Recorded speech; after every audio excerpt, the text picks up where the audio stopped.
Hey gang, my name is Jeff Spicer. I'm a production manager on For Honor, and I'm here today with our level design director, Jeff Eleanor. Hi guys. Today we're very proud to be giving you a sneak peek of a new IP from Ubisoft Montreal, For Honor. This game puts you on the battlefield with three great warrior legacies: Knights, Vikings, and Samurai. You ready? Let's fight!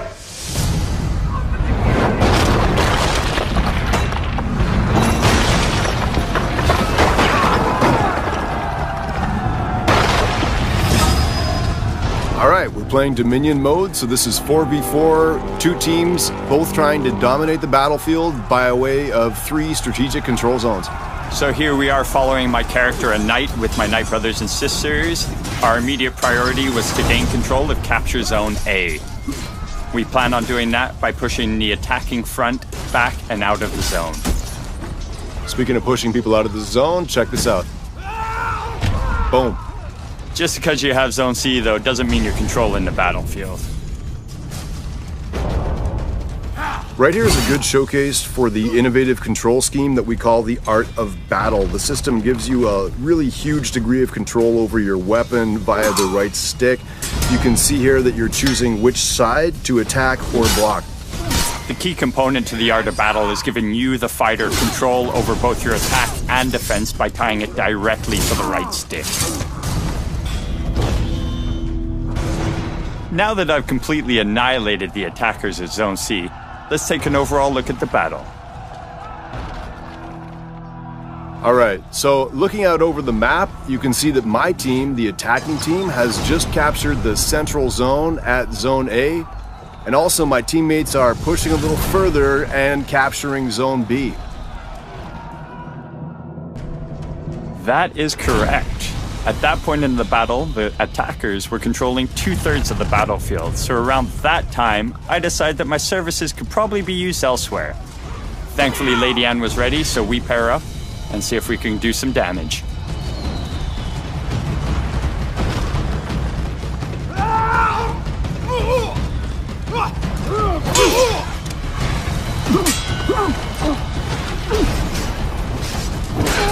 Isn't this the one? Oh no. Yeah, I remember this fight. It was a pretty good fight, but I think I actually lose this. Yeah, I do lose this one. Yeah, you do lose here. I'm pretty sure you don't just lose the fight, though. You lose your head, eh, bud? Ugh.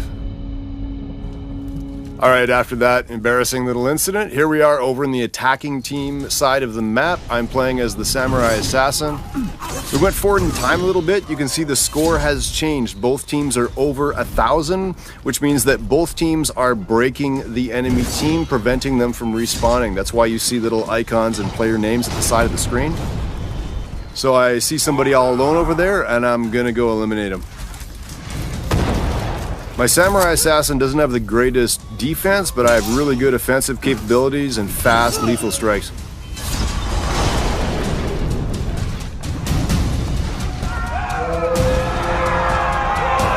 I do love these high spots in the map. This is useful for me trying to find my next target. And like Jeff said, in breaking, the team fully eliminated loses the battle. This increases the importance of the surviving heroes on the battlefield. Using this and my usual strategy, I decide to go pair up with Lady Anne.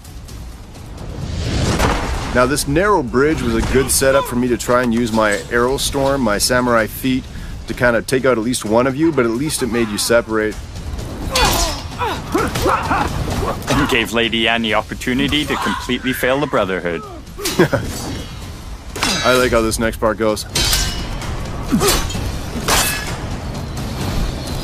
You may win this battle, but you're far from winning the war. And that's the match. For more info, or to be amongst the first to play, visit For Honor Game.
Welcome everybody, it's me, Xenogenesis, joined by Brosco NASA. and today we're going to be talking about Ubisoft Montreal's project, multiplayer and story single-player game, For Honor. Yeah, now For Honor is a medieval combat fighting game. In third person it is, and it looks absolutely amazing, and we've made a video about Ubisoft's conference, how they announced it and what we think of the game.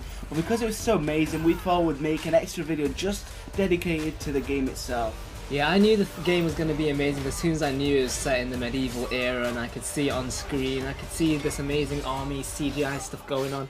And I just love the concepts. Like, I see knights and then I see Vikings. Like, wait, these ages did not exist at the same time. And that's a really cool concept that they added into this game. Yeah, and from what they showed in the trailers and, you know, in the gameplays that was shown at E3, they showed that it was multiplayer, but matter of fact, it's not just multiplayer. It actually has a full single player campaign, a full story to the game. So I can imagine it could be an amazing story, and they'll reveal it later in the future. Yeah, they show a mixture of action, like a mixture of, you know, hack and slashing your way through hordes of enemies, and they also not only show that, but they show tactical combat, where you have to react one-on-one to your enemy. But that's not the only thing that happens, because even if you're in a one-on-one fight, other people can join in to either help you or fight against you. Yeah, and another thing is, for you females out there, you can actually play as a female in this game. I did not know that at first, but then if you look closely in the trailer, you can see that there are some female warriors fighting and knights. So that's quite cool. I didn't think they'd have that, but it's good that, you know, they introduced it. They're doing a lot more in games now, such as Call of Duty and other games, which they never used to do it before. So it's quite cool to see the mixture of different people. Yep, and the game is actually based on history and not fantasy. Like, don't expect any dragons or wizards to pop up throughout the story at all. And I don't know if people would expect that anyway. Maybe they do because they see the mixture of 3 different ages at the same time. But there literally is no fantasy, and I like that. It's really realistic and weighty, the combat. They even implement real techniques such as half-swording, where you grab the bladed end of a sword and use the crossguard to pummel and dent someone's armor and crush their head. It's absolutely incredible. Yeah, and another thing is, it's shown that you can play as samurais, knights, and Vikings. And what's cooler about just being able to play as these, the fact that they all have different specialities and unique characteristics and weapons. So playing as the different ones will feel like a completely different, you know, experience and gameplay. So it's really cool to see what's the best for yourself and what you find to be the most enjoyable. Yeah, like they already confirmed that the samurais have low defense, but their attacks do a lot more damage, and you can actually see that in the demo. Like when the samurai attacks a knight, it literally kills him in 2 hits or something like that, whereas when a knight attacks the enemy, it takes like 5 hits or something like that. So you always have a power, but you always have a disadvantage. There's like a cost, there's a balance there. Yeah, and at E3 when they showed the demonstration, it showed domination gameplay where you have to capture certain areas and kill the enemies to stop them from capturing the areas. And yeah, although that's all they've shown, it's been you know, stated that you're gonna have loads of different types of game modes in the full game when it comes out, and it's gonna be really cool because, like, that's just one game mode, and I can see myself playing that for hours on end because it looks like so much fun. So imagine being able to play different game modes and possibly more than 4-on-4. Yeah, because what they showed is just 4-on-4, so it could be even more people. God knows how much it's going to be. Imagine like a 16-player server. It'd be absolutely amazing. With AI as well. Yeah, so it looked like an absolute massive battle, something you'd see in The Lord of the Rings. Yeah, and the game mode that Arma said is Domination. It's actually called Dominion mode. So they just changed the name, but it is basically Domination, where you control several I kind of said Domination just for people to understand the first one. It's good that you know what they're actually naming it. So the final game will actually feature specific named heroes with their own unique characteristics. Like, you're not always going to play as these nameless, personality-free warriors. Like, you don't just have a generic knight, generic samurai, generic Viking. Some of them will be so that's another thing. Exactly, and special abilities are actually mapped to the D-pad and are unlocked if you manage to score consecutive skills. And these supers include options like a self-healing, a buff for nearby teammates. What am I on about? Yeah, nearby teammates. And a catapult that essentially drops meteor. So the catapult and stuff like that, you see the samurai use arrows or the knight use arrows in part of the gameplay. And I think they will be kill streaks or something something like that, or you have to earn them, because it seems like it'll be too overpowered if you can keep using them. So either I think you earn them, or there's a long cooldown, like you have to wait a few minutes before you can use it again. Yeah, or if it's like once a match and you have to find the perfect moment to use it within that match. And I hope a catapult actually features in a game mode, like say a siege game mode where you have to break into a castle. A catapult will be effective for that, instead of just killing people all the time. But I don't know if that'll be in the game at all. Yeah, something a bit like what Chivalry does in the medieval game, first person combat game. It's really cool. It's very different to this, don't get me wrong, but they have like a game mode where you have to break into castle, you have to kill all the villagers, and then the other team have to protect the villagers. And if the bad team, I said bad team because that's kind of a bad thing, killing villagers. And if they manage to kill all the villagers, you lose the battle. And the people protecting it, you have to protect it for a certain amount of time, like a timer going down, and it's quite cool. So it's something unique. So it's cool that they include all that stuff. Yep. And almost all of For Honor's gameplay revolves around the left and right trigger, but if you manage to land a killing blow with a heavy attack, then you can perform a flashy kill animation via the controller's face buttons, and you actually see a lot of these, flashy animations on the screen. Such as decapitating someone. Yeah, that's quite people's cool. heads. Yeah, you do lose here. I'm pretty sure you don't just lose the fight, though. You lose your head, eh, bud?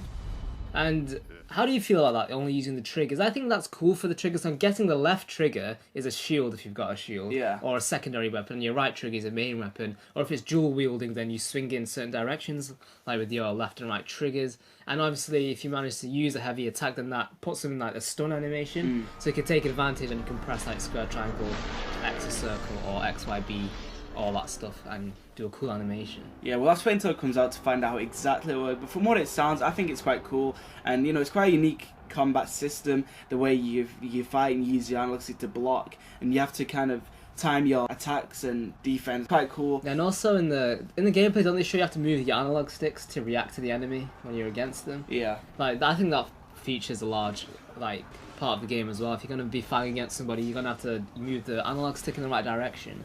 Another thing, do you think they'll have long-range weapons such as bow and arrows and stuff? Because from what you see in the gameplay, which is hard to notice because it went really quick, but within a matter of seconds you see the samurai use a throwing knife to injure the enemy a little bit before starting the battle with them. So do you think they'll have like all cool bow and arrows and stuff like that? I doubt it, but it seems like there will be some sort of long range. Yeah, I think it won't be viable to be long range only. Like, I don't think there's gonna be long range only. I think that's just a side thing. So you can use like a throwing knife or use a bow if you have one.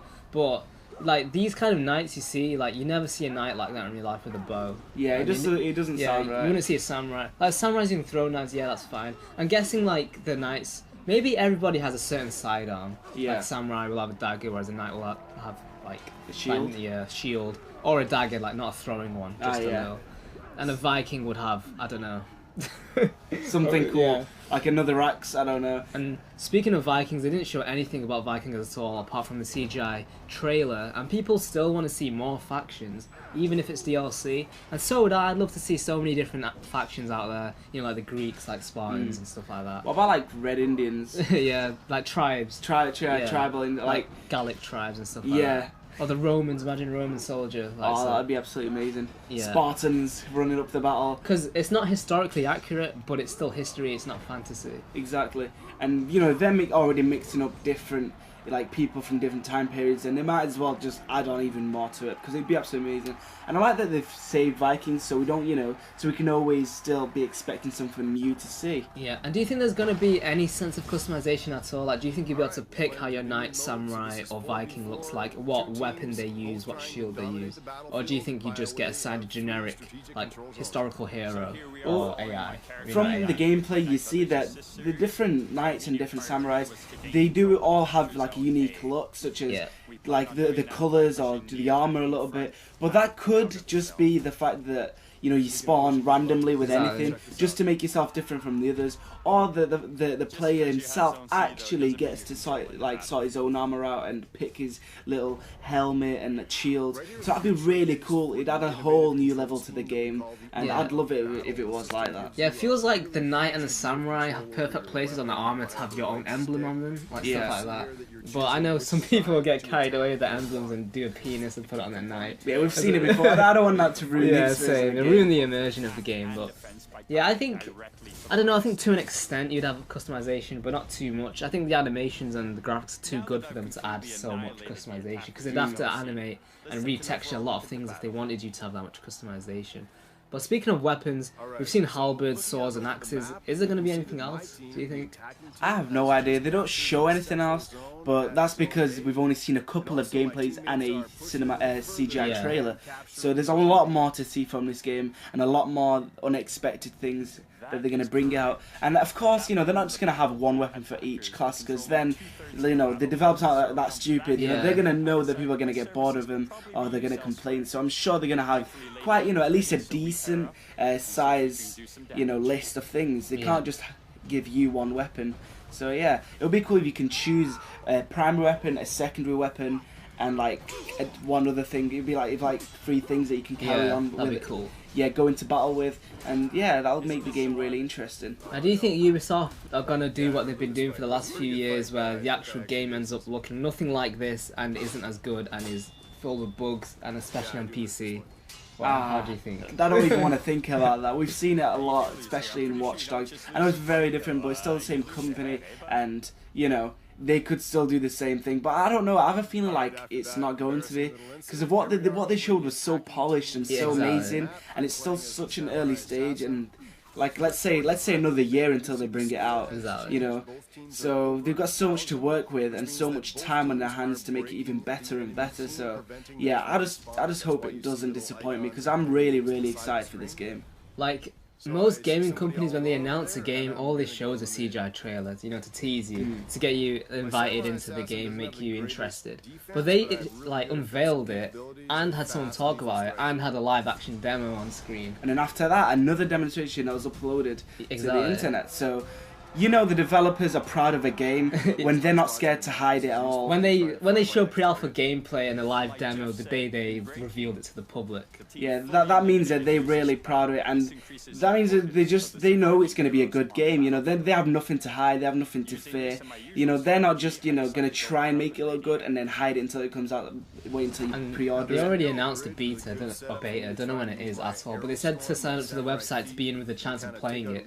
And so the fact that there's no date for the beta, no date for the game release, shows it's quite a long way away. Because usually when they show a date of a game, the latest it'll come out is March 2016, and I don't think it'll come out then. They've already got Ubisoft working on Assassin's Creed in November, and Ubisoft making like Rainbow Six Siege and all these other games. Yeah, The Division, Ghost Recon, so many things.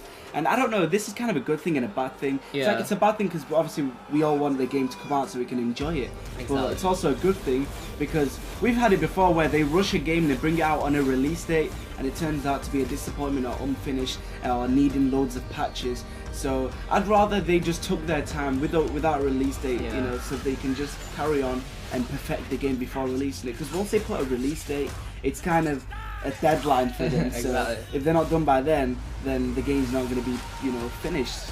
Like even with delays, games are still bad these days. Yeah. Like, Watch Dogs is delayed. The Division's been delayed and already looks downgraded. Like, a lot of games are always delayed. I remember Batman Arkham Knight is delayed and it works terribly on PC. It's like, it's been like, oh god. I just want to hope that this game is good. But it's the same makers of other games that have just turned out absolutely crap compared to what we saw in a demo. So hopefully the game does end up like this, and there's a lot of choice for what we can do and we can enjoy it. So guys, is there anything else to mention, Avi? I don't think so. I think we covered everything. I think we covered everything here. So thank you for watching, guys. If you enjoyed this, make sure you stick around with our channel because we've been uploading a lot of things about E3 and new games.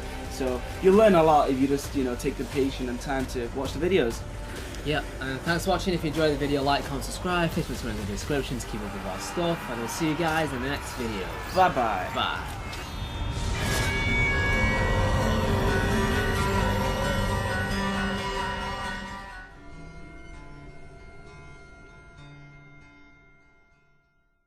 Massive open world racing game in the whole of America. And yeah, basically what this includes is some new events and championship races, motorbikes and cars. So if you're a fan of the crew, you can buy this expansion pack to extend the life of your game and to enjoy it for further time. Wildlife like it's Jurassic Park or something like that, and now you're part of this tribe that is hunting them down, and she actually feels sorry when she kills one of the little ones, which it makes it look like the machines are actually alive, like they're real, they have feelings and stuff like that, and you're a human just as they are a living creature as well. And so you patrol this place, and you look like one of those Nordic Celtic tribal women.